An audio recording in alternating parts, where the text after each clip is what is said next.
In today's video, I'm going to teach you how to clear cache in Premiere Pro.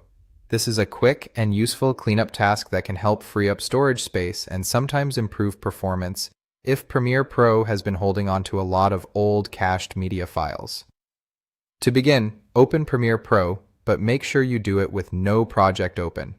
That part is important because you want to access the settings from the main application screen rather than from inside an active project. Once Premiere Pro is open and you're at the home screen, you're ready for the next step. Now go to the Edit menu, then choose Preferences, and from there click Media Cache. This will open the Media Cache settings window, where Premiere Pro stores information about temporary media files it creates to help with playback and performance. In this window, look for the section labeled Remove Media Cache Files. Next to that, click Delete. Premiere Pro will then give you a choice. You can delete all media cache files, or you can delete only the unused ones. If you want a complete cleanup, choose to delete all. If you'd rather keep files that are still connected to current projects, choose the option to remove only unused files. After making your selection, click OK to confirm.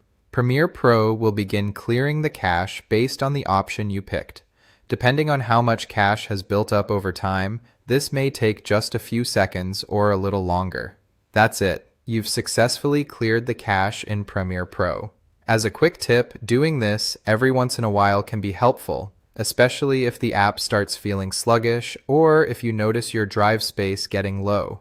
Just keep in mind that Premiere Pro may need to rebuild some cache files later when you reopen projects, so the first load after clearing them can sometimes take a little longer.